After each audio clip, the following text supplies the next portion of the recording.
창세기 백문백답 선악과 사건과 설문해자. 여러분의 구독, 좋아요, 알림, 댓글은 이 사역에 큰 힘이 됩니다.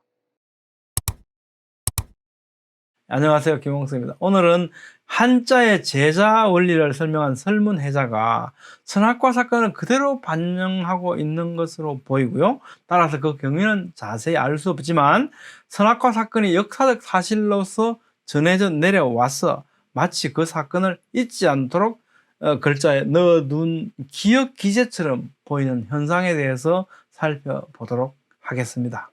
설문해자가 뭐냐? 여러 이런 책들이 있죠. 설문해자라는 책이지. 최근에 발간된 책들이고요. 저는 한자에 대해서 잘 모릅니다.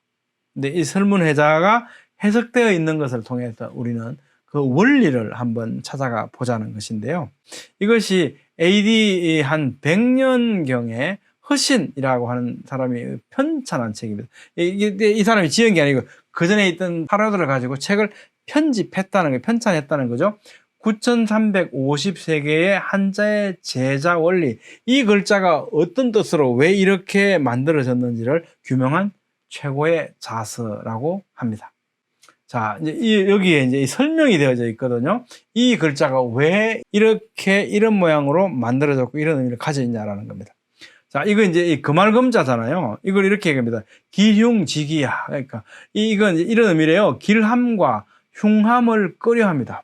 이 글자에는 보면 나무 목자가 들어있고요. 하나님 시자가 들어있습니다. 이게 하나님 시자입니다. 자, 일반적으로 생각해 보세요. 길함과 흉함을 끄려한다, 금한다. 길함을 끄려한다는 것은 뜻이 통하지 않죠. 나쁜 거, 이런 것, 흉한 것은 금해야 되고, 길한 것은 어떻게 해요? 권장해야 되잖아요. 그런데 길함과 흉함을 끄려함이라고 말합니다. 이것은 하나님께서 길함과 흉함을 알게 하는 나무의 열매는 금하신 것이라고 우리가 해석한다면 뜻이 잘 통할 수 있죠. 선악을 알게 하는 나무의 열매는 먹지 말라. 이 글자 하나 가지고 제가 여러분들께 말씀드리는 것은 아니고요. 이 제자 원리를 쓰면 이 글자들이 선악과 사건과 관련되어 있는 글자들을 보면 성경의 기록이 아니고는 도저히 말이 안 되는 내용들인데 성경을 보면 이 글자가 너무나 잘 이해된다는 겁니다. 이 제자 원리의 설명이요. 자, 이건 이제 탐할 남자인데요. 여기 보면 탐냐, 두림, 설복자, 당상사, 험위람이라 탐합니다. 숯불 맞고 예언하여 말하는 자가 가로막고 마주보고 간사한 말로 속인 것을 람이라고 하였다. 이 탐한다라고 하는 것은 이 설명이 너무나 장황하고 무슨 예언하여 말하는 자가 나오고요. 속인 것이 나오고 이럴까요? 탐할 남자의 탐함과 예언, 간사함, 속임. 이 글자에 보면 이 나무들이 있고요. 나무목, 수풀림자도 또 여자라고 하는 이 글자가 이렇게 들어가 가지고 탐하다는 글자를 구성하고 있다는 겁니다. 이거 어떻게 이걸 설명할 수 있을까? 뱀은 가장 간교하니라. 이르되 너희가 결코 죽지 아니하리라. 속이는 거죠. 여자가 그 나무를 본 적 탐스럽기도 한 나무다. 자, 여기에 뭐가 등장합니까? 예언하여 말하는 자, 가장 간교한 이 뱀이, 그죠? 너희가 결코 죽지 않을 거다라고 하는 예언, 그죠? 그리고 마주보고 이게 간사한 말로 속이고 있고요. 이게 여자가 있죠, 여기에. 어디서요? 동산에서. 이걸 우리가 이 성경의 내용을 알고 이 설명을 보면 이해가 되죠. 그렇지 않으면 이해되지 않죠? 왜 이렇게 탐할 남자를 숲을 님자에 나무 있는데 여자가 있고 이게 탐하는 거냐? 왜 무슨 의미로 이게 탐한 의미를 가지고 있냐는 거죠. 이 글자가. 벌거숭이 라자, 벗을 라자를 보면요. 옷 벗습니다. 바른 뜻으로 말하면 붉은 몸에 옷이 없습니다. 이러라 하였으나 통하지 아니하였다. 아니, 벗을 라자를 설명하는데 이리 오너라 그랬더니 통하지 안 나오더라는 거죠. 숨어버리더라는 얘기하고요. 붉은 몸이라는 의미가 나옵니다. 왜 붉음과 오라는 명령 그리고 불순종 통하지 않았다. 이런 걸 이게 글자가 왜 나무 옆에 또 두 사람이 있을까요? 나무 목자 옆에 이렇게 여기 이제 글자를 보면 그죠? 전서체인데요. 두 사람이 있거든요. 이게 왜 글자가 이렇게 생겼을까라는 거죠. 창세기 1장 1절 사람에 해당하는 히브리어 일반 명사 아담은요, 붓다, 붉어지다라는 뜻의 동사 아담에서 유래했잖아요. 이 아담, 사람이라고 하는 글자 자체에 붉음이라는 의미를 가지고 있다는 거죠. 창세기 3장 7절. 자기들이 벗은 줄 알고 여호와 하나님이 소리를 듣고 부르시니 너 어디 있느냐? 그러니까 숨었다는 거예요. 아담을 부르시며 그에게 이르시되 내가 어디 있냐? 그러니까 우리가 숨었습니다. 숨었다는 거죠. 이르라 하였으나 통하지 않았다. 이 말씀들이 바로 이 벗을라, 벌거숭이 라자를 설명하고 있는 이 제자 원리를 이해하는데 아주 좋은 이해를 주죠. 이 말씀이 없다면, 이 내용이 없다면 이건 정말 이해하기 힘든 거죠. 그리고 이 글자가 왜 이런 모양을 하고 두 사람이 있고요, 나무 목자가 있고요, 의미가 전달되지 않습니다. 이 동산원자 볼까요? 여기도 보면요, 동산이라는 글자에 왜 하필 두 사람이 있잖아요. 두 사람. 그리고 사람이 숨어서 도망자가 되었대요. 아니, 동산이 어떤 곳인데 동산을 설명하는데 이 두 사람이 있고 사람이 숨어서 도망자가 되었다고 설명하고 있습니까? 창세기 2장 9절 여호와 하나님이 그 땅에서 보기에 아름답고 먹기에 좋은 나무가 나게 하셨는데 그들이 그날 바람이 불 때 동산을 그리시는 여호와 하나님의 소리를 듣고 아담과 그의 아내가 여호와 하나님의 낯을 피하여 동산나무 사이에 숨은지라. 이게 숨었다. 이것이 동산이라고, 에덴 동산이다. 이것은 마치 이 동산원자의 설명은요, 이 설문해자의 설명이나 글자의 모양은 바로 이 사건을 우리에게 알려주는 것, 설명하고 있는 것이 아니겠습니까? 이게 바람이 불 때, 서늘할 때라고 번역하기도 했는데, 그죠? 이건 이제 개역 성경에 따라서 번역이 약간 다릅니다만, 그 다음에 또 다시 설명드리도록 하겠습니다. 설문해자의 옷, 의자를 설명하면서요, 요 글자가 두 사람을 의미한다라고 얘기해요. 이것을 상복 2인지형 두 사람의 형태다. 옷 의자면 두 사람을 설명하죠. 동산원자 이게 두 사람이죠, 두 사람. 그러니까 글자 모양을 보면 두 사람이 있는 거죠. 그래서 이는 에덴 동산에 두 사람이 있는 것. 이것이 동산이라고 하는 뜻을 우리에게 전달해 주고 있다는 겁니다. 옷 의자 보면 의지합니다. 위는 옷이라고, 의라고 하고요. 아래는 상이다. 치마상자라 그러죠. 두 사람의 형체를 덮은 모양이다. 이것이 옷이다라고 말해요. 근데 옷을 의미하는데 옷을 이렇게 설명하고 있다는 거죠. 이 글자에 왜 하필 이 두 사람이 있을까요? 두 사람. 그러니까 의지한다라고 하는 것이 뭘까? 의지합니다라고 말하거든요. 자기들이 벗은 줄을 알고는 무화과나무 잎을 엮어 치마를 삼았더라. 선악과를 따먹고 그 결과 두 사람은 부끄러움을 느끼게 되었고요. 옷을 만들고 옷에 의지하여 부끄러움을 가렸죠. 이것이 옷의 유래에 해당하지 않습니까? 옷. 그러니까 옷을 일반적으로 옷을 설명하는 것하고는 굉장히 이상하게 느껴지지 않습니까? 그런데 우리가 성경에 이 옷이 유래한 이 의미를 보면 이 설문해자의 설명과 이 설문해자에 나타난 이 전서체의 문자 모양이 보여주는 것을 잘 우리는 이해할 수 있게 됩니다. 이게 처음 시 비로소 시자거든요. 여기를 보면 여자가 처음이다라고 말해요. 왜 처음 시 비로소 시를 여자라고 말할까요? 초는 옷을 재단할 때 가장 먼저 하는 행위이다. 이렇게 또 옷 얘기를 해요. 처음 시자, 비로소 시자를 말할 때요. 이 글자에 왜 하필 여자가 있고요, 또 옷이 있을까라는 겁니다. 여자가 그 나무의 열매를 따서 먹고 자기와 함께한 남편에게도 주매 그가 먹으니라 무화과나무 잎을 엮어서 치마를 하였더라지 않습니까? 그 여자가 처음으로 선악과를 따먹고요, 아담도 먹게 되고 그 결과 부끄러움을 느끼게 되고 옷을 만들어 입게 되었죠. 이것이 최초의 옷이 시작된 유래잖아요. 근데 이것을 설명하는데, 그래서 이 옷이 있는 이것을, 이 여자가 있고 옷이 있는 이것을 모든 것의 처음이라고 하는 처음시, 비로소 시자로 이 글자를 만들었다라고 이해할 수 있죠.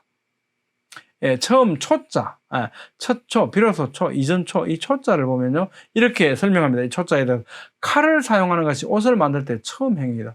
아니, 시초 할 때, 그죠? 처음 시자, 처음 초자. 초자에 왜 갑자기 처음이다 그러면서 칼을 사용하는 것이 옷을 만들 때 처음 행위라. 이렇게 설명하고 있을까요?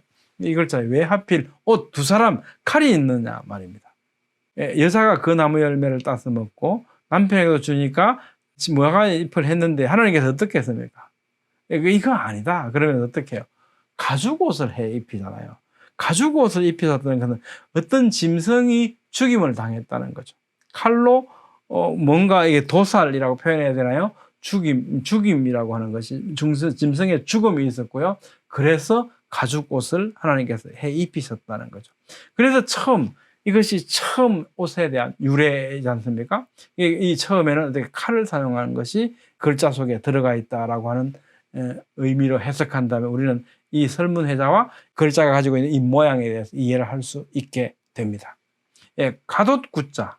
이걸 가돛구자 이렇게 설명합니다. 피의야 가죽옷이다. 이 글자에는 보면요, 두 사람이 있습니다. 이 가죽옷을 설명하는데 왜 두 사람이 있냐는 거죠. 왜 두 사람이냐는 거죠. 아담과 그의 아내에게 가죽옷을 만들어 입히셨다. 이 말씀을 우리가 알 때 이 설문회자의 설명과 이 글자의 모양을 우리는 이해할 수 있게 되지 않겠습니까? 그렇지 않다면 왜 뜬금없이 가죽옷이다라고 하면서 거기에 두 사람이 있을까요? 예, 이게 사내 남자 장부다, 그죠? 예, 장부야. 예. 남자가 밭에서 힘을 써야 함을 말한다, 이렇게 설명해요. 장부를 설명한다고 우리는 그보다 오히려 사냥이나 전쟁터에서 이 전투를 하는 것이 어떤 남자를 설명하는데 더 적합하지 않겠습니까? 밭에서 힘을 쓴다? 예, 밭에서 여자도 밭에서 일을 하잖아요. 이게 남자의 전형적인 모습을 설명하는데 이것은 그렇게 적합해 보이지 않는데도 불구하고 설문회자로 이렇게 설명합니다. 오히려 이것은 창세기 3장에서 아담에게 이르시되 내가 흙으로 돌아갈 때까지 얼굴에 땀을 흘려야 먹을 것을 먹으리니 라고 하신 이 말씀과 오히려 더 잘 이해되고 매치가 되죠. 이 복자거든요. 복자. 근데 복을 이렇게 설명해요. 복은 갖춤이다. 현자의 제사이다. 갖추었다는 것은 모든 것을 순종하였다는 이름입니다. 순종하지 않은 바가 없다는 것을 일러 비라 하였다. 예. 이것이 이제 복이다. 복. 이것이 이해가 제일 안 되죠. 만약에 복을 설명한다면 장수 또는 풍요가 이렇게 설명돼야 되지 않겠습니까? 근데 어떻게 현자의 제사, 철저한 순종이 복이라고 설명하고 있는 걸까요? 예, 하나님께서 뭐라 그랬습니까? 임의로 먹되 이거는 먹지 마라 그랬잖아요. 이 순종이 이 복이라는 거죠. 네가 내 아내의 말을 듣고 내가 내게 먹지 말라 나무의 열매를 먹었은적 너로 말미암아 저주를 받고 내 평생에 수고해서 그 소산을 먹게 된다. 예, 이 불순종은 어떻게 해요? 예, 화를 불러 일으켰죠. 순종이 복이다. 예, 또 창세기 4장 4절에 아벨과 그의 제물은 받으셨다 그러지 않습니까? 예, 이것이 바로 현자의 제사 아니겠습니까? 그렇다면 우리는 이 복자를 이해하는데, 예, 이 설문을 이해하는데 오히려 성경의 이 사연이 이것을 이해하는데 훨씬 더 이해력을 높여주고요, 매치가 된다. 이것이 없다면 정말 이상한 설명이죠. 복은 갖춤인데 모든 것을 순종하는 것이다. 예, 이해가 되지 않죠. 자, 그 다음에 양양자거든요. 양양자 보면 상야 그러면서 선의 선미 자계 종양, 이것은 상스러움이다. 이것은 양은요 상스러운 거래요. 양이 어떻게 상스러울 걸까요? 착할 선자, 오를 의자, 부러워할 선자, 그죠? 또 아름다울 미자, 뭐 이런 글자에 모두 양자가 들어가 있습니다. 양자. 예, 좋은 데는요 다 이렇게 양자가 들어있다는 거죠. 양이 왜 상스러운 거냐? 예, 창세기 3장 21절 주 하나님께서 또한 아담과 그의 아내에게 가죽옷을 만들어 입히셨다. 이것은 사람의 부끄러움을 덮기 위해서는요, 무화과 우리가 만든 것으로 덮을 수 있는 것이 아니고 짐승의 희생이 필요했고요. 이것은 그리스도의 예표잖아요. 요한복음 1장 2절 보라 세상 죄를 지고 가는 하나님의 어린 양이로다. 또한 아벨의 제사, 그죠? 양으로 드렸다. 이 아벨도 자기 양떼의 첫 새끼들과 그것들의 기름 중에서 가져왔다. 그랬지 않습니까? 그래서 양은 상스러움이 될 수 있죠. 그렇지 않다면 어떻게 양이 상스러움, 좋은 것, 이 상징이 될 수 있겠습니까? 우리가 글자를 한번 보면 복상자거든요. 여기 보면 하나님 시자가 있고 그 다음에 양자가 있습니다. 이 하나님 양이 어떻게 복을 의미해? 이게 왜 복이냐라는 거죠. 이게 복, 그죠? 아담과 하와는 자신들의 부끄러움을 가리기 위해서 무화과 나무 잎으로 치마를 만들어 가렸지만 그것은 유효하지 못했죠. 그래서 하나님께서 사람의 부끄러움, 이 죄를 덮어주기 위해서 짐승, 희생양, 죽여서 그 가죽으로 옷을 만들어 입혀 주셨다는 거죠. 그렇다면 이것이 복이 될 수 있는 거죠. 하나님 양. 그래서 하나님 양으로 구성된 이 글자는 복을 뜻할 수 있게 되는 것 아니겠습니까? 진정 영원한 희생은 어린 양 예수님의 십자가로 완성되었고, 이 희생을 믿는 성도는 진정한 복을 받는 것이죠. 이 오를 의자도 한번 볼까요? 오를 의자. 오를 의자, 양양자 밑에 나자 있잖아요. 양과 나, 이것이 어떻게 어려움을 의미하냐라는 거죠. 여기 양양자가 들어가 있습니다. 아담과 하와는 자신들의 부끄러움 가리기 위해서 무화과 잎, 그죠? 그러나 하나님께서는 가죽옷. 이거 한번 생각해. 이 짐승, 희생양을 한번 생각해 본다면, 나를 위해 희생한 양으로 인해서 부끄러움, 허물, 죄가 가려지고요, 의로 여기심이 되는 것. 예수는 우리가 범죄한 것 때문에 내줌이 되고, 또한 우리를 의롭다 하시기 위해서 살아나셨느니라. 그래, 이 희생, 어린 양 예수님의 희생으로 인해서 내가 의인이 될 수 있구나. 그렇다면 이게 오를 의자가 될 수 있는 거죠. 네, 여러분은 어떻게 생각하십니까? 오늘은 한자의 제자 원리를 설명한 설문해자의 선악과 사건을 그대로 반영하고 있는 것으로 보이고요, 마치 그 사건을 잊지 않도록 글자에 넣어둔 것이 아니겠는가. 마치 이 사건을, 선악과 사건을 기억하라고, 잊지 말고 기억하라고 글자 속에 넣어둔 것 아니겠는가. 이런 현상들에 대해서 살펴봤습니다. 네, 여러분들 어떻게 생각이 되십니까? 다음 시간에는요, 하나님께서 왜 선악과를 만드시고 선악과 사건을 막지 않으셨는지, 이것에 대해서 살펴보도록 하겠습니다. 감사합니다.